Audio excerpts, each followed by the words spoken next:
Vous l'avez suivi dans l'actualité, le chef de l'État a organisé un séminaire sur la décentralisation et la gouvernance locale pour faire l'état des lieux des réformes entreprises dans le secteur. La décentralisation, souvent présentée, on le sait, comme une réponse aux attentes de proximité, d'efficacité et de démocratie locale. Le Bénin, après plusieurs étapes de réforme, s'est engagé aujourd'hui dans une clarification du rôle des élus et des administratifs. Mais que révèle vraiment ce tournant? Où en est-on concrètement sur le terrain? Pour en parler, j'ai le plaisir de recevoir sur le plateau de Bonjour le Bénin, Franck Kenevo. Il est expert en décentralisation et gouvernance locale. Bonjour et bienvenue. Bonjour et merci pour l'invitation et bonjour à tous les Béninoises et à tous les Béninois. Mais c'est un plaisir de vous recevoir sur notre plateau pour évoquer quand même ce sujet d'actualité. En face de vous, un autre expert en décentralisation, Stanislas Roncanli. Bonjour et bienvenue. Bonjour, monsieur le journaliste. Comment allez-vous? Je vais très bien, vous? Ça va, c'est un plaisir de vous recevoir par ici. Alors, on va y aller tout de suite, Franck Kenevo. C'est une volonté du chef de l'État de réformer, on va dire, la décentralisation, la gouvernance locale. Il y a cette réforme qui est intervenue et à juste titre, quelques mois avant son départ, il a tenu à faire le point. Est-ce qu'on peut dire aujourd'hui, est-ce qu'on est en droit de se dire que c'est une réforme qui était bien pensée, qui était bien vue, qu'il le fallait? Oui, je pense que cette réforme était attendue depuis 2006 parce que on avait, lorsque la décentralisation avait été lancée en 2003, la loi prévoyait une période transitoire de 3 ans. Et après ces 3 ans-là, il fallait faire l'évaluation et donc, à partir de ce diagnostic, revoir ce qui n'allait pas. Mais dès 2006, on a eu plusieurs séries d'évaluations et donc on avait le diagnostic, mais il n'y avait pas eu les décisions qu'il fallait pour réformer. Et donc en 2021, le chef de l'État a pris les taureaux par les cornes pour lancer cette réforme qui était bien pensée parce que justement, cette réforme apportait des réponses précises au diagnostic, notamment la forte politisation de l'administration communale qui causait d'énormes problèmes à la performance des communes. Il y avait aussi la mauvaise gestion des ressources de la commune. Il y a le manque de ressources humaines, le manque de ressources financières, la faible mobilisation des ressources, etc. Donc, face à ce diagnostic, le chef de l'État a proposé une thérapie de choc qui est, il faut le dire, qui a désaxé beaucoup d'acteurs parce que le chef de l'État est allé très loin dans, disons, la solution qu'il a apportée. Donc, il était normal qu'après 3 ans aussi de mise en œuvre, qu'une évaluation soit faite. Et donc, je pense que la rencontre qu'il y a eu entre le chef de l'État et les acteurs locaux, c'était une rencontre qui venait à point nommé parce qu'il y avait beaucoup de bruits confus autour de la réforme. Il y avait des bruits qu'on disait venir des maires, il y avait des bruits, des murmures qu'on disait venir des SE, etc., de la société civile. Et donc, il était normal que le chef de l'État, qui est quand même le porteur de cette réforme, puisse faire une évaluation, une première évaluation. Et moi, j'ai apprécié qu'après la phase protocolaire, que le président de la République ait eu ce temps de cœur à cœur avec les maires, à l'abri des médias, tout, pour qu'il leur a dit clairement, sans langue de bois, de dire ce qui ne va pas dans cette réforme. Et je pense que c'était un moment important où les acteurs se sont parlé, les maires se sont exprimés. Malheureusement, les secrétaires exécutifs ne se sont pas exprimés. Mais les maires se sont exprimés et le chef de l'État leur a donné des clarifications. Parce que pour qu'une réforme marche, il faut que les principaux acteurs puissent comprendre la réforme et se l'approprier. Et donc, cet exercice a été fait. On pourra revenir sur les points d'amélioration. Absolument. Alors, Stanislas Roncanli, est-ce qu'on est en droit de se dire aujourd'hui que les élus locaux ont effectivement intégré la réforme? Est-ce qu'ils l'ont accepté finalement? Parce qu'on savait qu'il y a eu beaucoup de remous autour de cette réforme. Est-ce qu'aujourd'hui, est-ce qu'ils l'ont vraiment accepté? Bien sûr, avant de répondre à votre préoccupation, je voulais dire que il y a quelques jours, j'étais sur un plateau organisé par vos collègues de la Radio nationale où j'exprimais justement ce vœu de voir marquer une pause pour évaluer le chemin parcouru depuis 3 ans. Et quelques jours après, le chef de l'État a pris l'initiative, donc c'est une marque de fierté et de satisfaction. Parce qu'effectivement, il fallait faire la pause. Et comme le disait M. Kenevo, toute réforme est liée à un contexte. Il a bien décrit le contexte. Il y avait quand même beaucoup d'avancées, mais il y avait des défis à relever. Et c'est pour ça que la réforme est venue à point nommé. Et depuis que nous avons commencé, il y a des évolutions significatives. D'abord, sur le plan politique, on note une certaine stabilité au niveau des différents organes politiques. Vous n'avez plus entendu parler d'institutions, de maires, de crise, à un point fini. Et donc, la réforme a permis quand même de régler ce problème et avec plusieurs alchimies. Par exemple, les autres acteurs qui rechignaient parce qu'ils n'étaient pas vraiment impliqués dans la gestion quotidienne des mairies, je veux dire les élus, les adjoints au maire en l'occurrence, qui sont désormais membres d'un organe décisionnel important, à savoir le conseil de supervision. Donc ça fait qu'il n'y a plus matière, n'est-ce pas, à faire de la fronde, parce qu'on est associé à la prise de décision au niveau communal. Donc ces évolutions politiques vraiment sont palpables et visibles sur le terrain. Et l'autre chose qui est liée d'ailleurs à cette stabilité politique qu'on constate, c'est la valorisation de certaines fonctions politiques et techniques. Les membres des conseils, disons, conseil communal, conseil de supervision, ont droit à un certain nombre de privilèges, à savoir une rémunération par exemple, des avantages. Lorsque vous êtes associé à la prise de certaines décisions importantes, ça dit, on vous accorde une certaine valeur. Ça fait qu'aujourd'hui, tout le monde est concerné par ce qui se passe. L'autre chose qu'on constate, là, c'est vraiment déjà les acquis. Hein. C'est la recherche de la performance qui est désormais intégrée au fonctionnement des différents acteurs. Parce qu'il y a plusieurs dispositifs qui sont mis en œuvre qui permettent, n'est-ce pas, en tant qu'observatoire, de suivre un peu l'action des différents acteurs, que ce soit les acteurs politiques ou les acteurs techniques. La cellule est là tout le temps, marque à la culotte les secrétaires exécutifs et les directeurs positionnés sur les principales fonctions administratives et techniques. Donc ça fait que tout le monde veut travailler, tout le monde veut performer. Et il y a des rapports qui sont élaborés, il y a un certain nombre d'indicateurs sur lesquels on attend, disons, ces acteurs-là. Ça fait qu'on est obligé de travailler. Et l'autre chose qui est liée à cela, c'est qu'il y a la culture de l'évaluation de l'action publique. Comme je l'ai dit, il y a des échéances où un certain nombre d'autorités apprécient l'action exécutée par, disons, les secrétaires exécutifs. Par exemple, le conseil de supervision, tous les mois, doit pouvoir apprécier le rapport soumis par le secrétaire exécutif. Et à la fin de l'année, ça va être le même exercice pour le rapport de performance. Donc ça fait qu'on est vraiment amené à travailler. Mais le principal résultat obtenu jusque-là, parce que cela c'est vraiment palpable, c'est l'accroissement des ressources propres au niveau des communes. Dans la plupart des communes, ces ressources se sont accrues.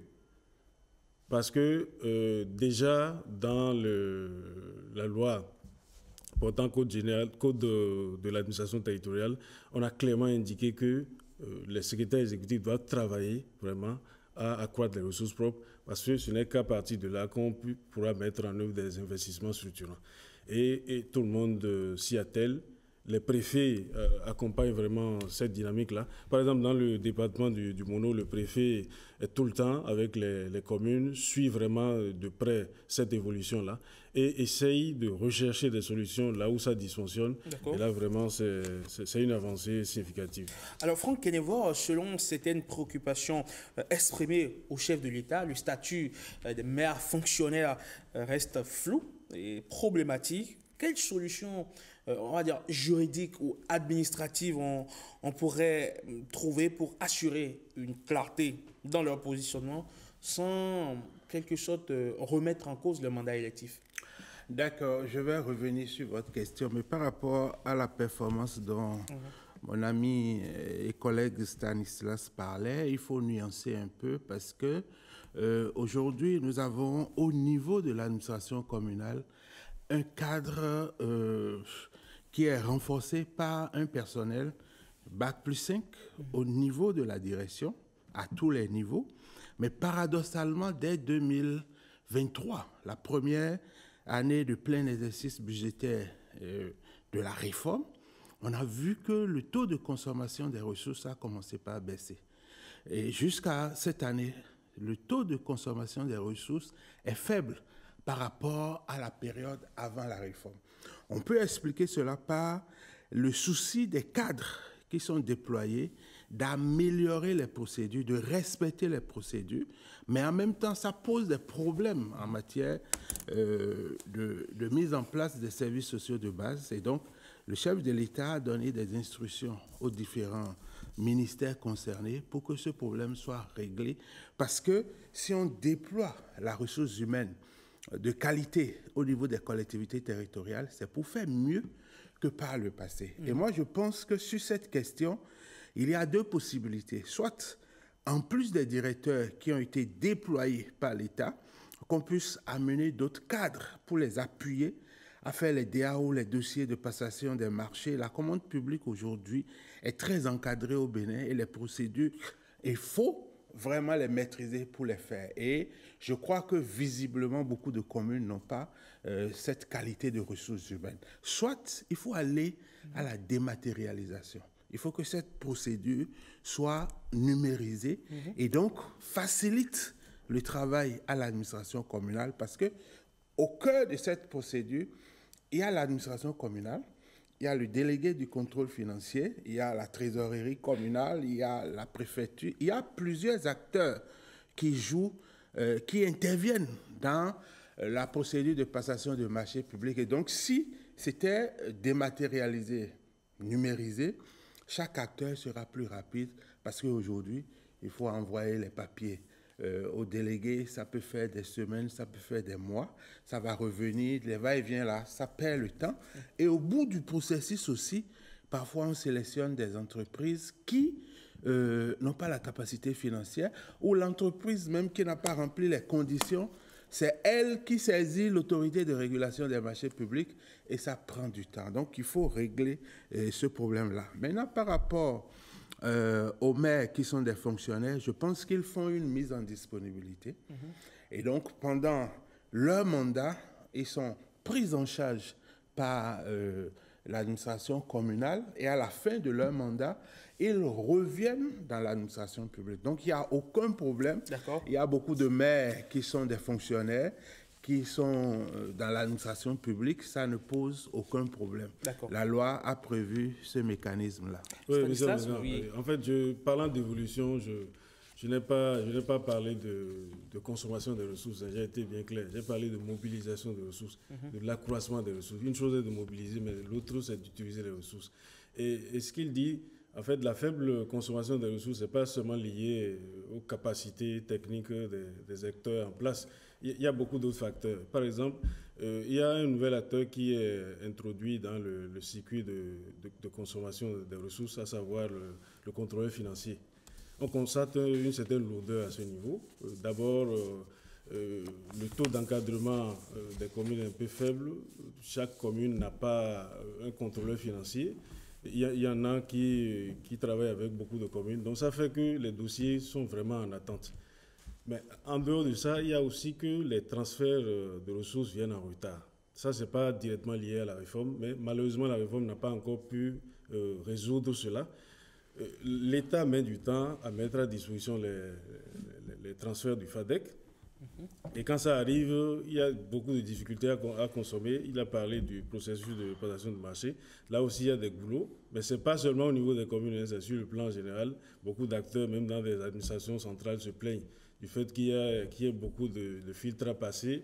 Et donc, c'est à repenser. Tous les jours, on révise, n'est-ce pas, le code, mais on n'a pas encore la vraie solution par rapport à ça. Alors, le chef de l'État, au cours de ces séminaires, donc, a ouvert la voie à des ajustements. Selon vous, quelles seraient les priorités à intégrer dans les mois à venir, Stanislas, c'est à vous, pour renforcer donc, la cohérence et l'impact de la réforme? La question des ressources humaines. Il y a une évolution importante avec la mise en place de ce fichier-là, des cadres de haut niveau qui sont mis à disposition. Mais il y a quand même des cadres intermédiaires qui doivent être recrutés Mais malheureusement, les recrutements sont gelés en ce moment au niveau des communes. Il faut demander des dérogations pour pouvoir l'obtenir, alors qu'il y a des besoins importants. Beaucoup de communes ont exprimé des demandes qui ne sont pas encore satisfaites pour des raisons, en tout cas, que la cellule pourrait évoquer. Donc, puisque c'est la cellule qui autorise. Il y a aussi que pour certaines fonctions, les acteurs sont en mutualisation. C'est-à-dire que je prends par exemple les directeurs des services, comment on appelle? Technique. Directeurs des services techniques, ou bien directeurs des affaires domaniales, ou bien les directeurs des systèmes d'information aussi, qui sont en mutualisation. Là, c'est vraiment un problème. Parce qu'il y en a qui disent ils n'ont pas vraiment le temps de se concentrer pour travailler parce qu'à cheval sur 2 ou 3 communes. Ça, c'est vraiment un problème. J'ai appris dernièrement que pour les DSI au moins, directeurs des services d'information, que un prochain rappel va être fait pour permettre, n'est-ce pas, de couvrir l'ensemble des communes. Il faut régler cela absolument. En dehors de ça, il y a que le contrôle financier doit pouvoir se déployer partout. Parce que si vous êtes bien informé du rôle qu'il joue en ce moment, c'est que s'il n'y a pas un encadrement vraiment complet sur l'ensemble des communes, on ne va pas bouger. Vous avez beau mobiliser les ressources, vous ne pouvez pas les consommer parce que l'heure cachée là, est vraiment important pour avancer sur la chaîne de dépenses. Ça, c'est vraiment important. Et l'autre chose, c'est justement l'amélioration de la collaboration entre les maires et les secrétaires exécutifs. Justement, j'allais y venir. On a beaucoup évolué parce qu'au départ, c'était vraiment... catastrophique. Oui, un peu comme un ring où chacun se prévaut des prérogatives que la loi lui a données pour dire, ah là, je marche vraiment dans mon couloir et je n'ai pas interagi avec, disons, je n'ai pas fait des compromis, fermer des yeux à faire des concessions. Mais là, ça a évolué. Dans beaucoup de communes, ça avance. On est très fiers de voir des secrétaires exécutifs consulter tous les jours le maire sur un certain nombre de dossiers, même qui relèvent de leurs compétences propres, de leurs attributions propres. Ça, c'est des bonnes pratiques qu'il faut partager. Mais il y a aussi que certains secrétaires exécutifs qui pensent que, bon, il faut seulement convoquer la lettre de la loi, qui se perdent dans les frondes, les difficultés, les tiraillements avec les élus. Mais là, il y a des pièges qui se glissent. Parce que lorsque tu ne reconnais pas l'autorité du maire, qu'après tu saucissonnes des marchés de bonne foi parce que tu veux avancer, là, tu creuses ta propre tombe. Et là, vraiment, on t'ensevelit. Alors, Franck Kenewa, ce sera pour finir. Est-ce que, entre, on va dire, les récriminations du début des maires qui estimaient qu'ils ont été vidés de leur substance, que leur poste a été vidé de sa substance, et aujourd'hui, est-ce que vous pensez que la mentalité, la réflexion a changé et que les maires ont pris maintenant la mesure de la réforme et que ça marche plus ou moins bien? Oui, je pense qu'à écouter les maires à la fin de cette séance, ils étaient très contents de la réforme. Mais néanmoins, à huis clos, ils ont posé quand même un problème important au chef de l'État. Et je crois que dans une démarche pédagogique, le chef de l'État a réussi à les convaincre de laisser le statu quo évoluer parce que les maires voulaient vraiment que... C'est pas facile d'être la première autorité d'une administration et d'avoir un secrétaire exécutif dans votre administration, qui est tout puissant, mais qui est tout puissant pratiquement. Donc les maires avaient suggéré au chef de l'État qu'on puisse leur donner une marge de manœuvre dans le choix des secrétaires exécutifs, c'est-à-dire si ils peuvent tirer 3 et choisir un parmi ces 3-là, après un entretien, etc. Mais le chef de l'État leur a expliqué que le hasard, avec tout l'encadrement qui est prévu, le hasard était mieux pour qu'il n'y ait pas de considérations personnelles qui entrent en ligne de compte. Et donc, je crois qu'il a convaincu les maires.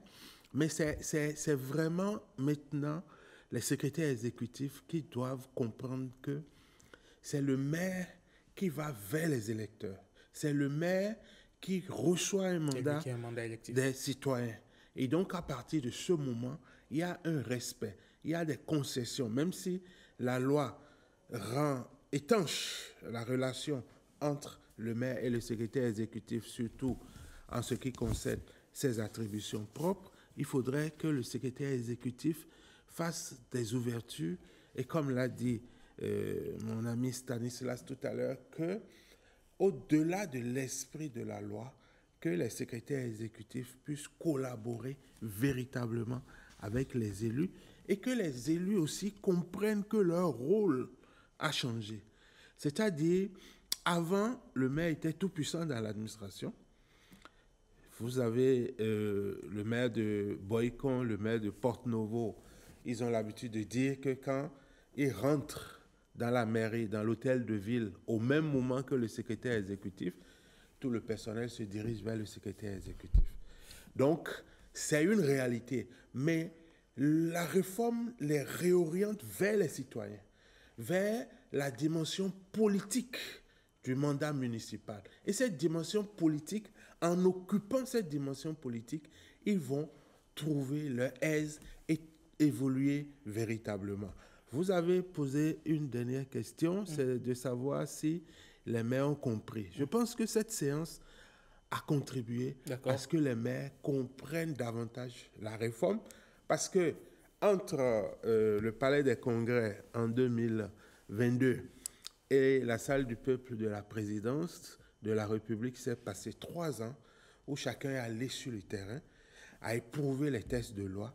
Et je pense fondamentalement que le chef de l'État a ouvert des pistes d'amélioration qui seront examinées dans les jours à venir. Très bien. Donc, ce n'est pas la question des informations sur les impôts qui sont aujourd'hui prélevés en ligne, par exemple, pour faciliter les ristournes des communes. C'est une question qui a été abordée lors de la séance.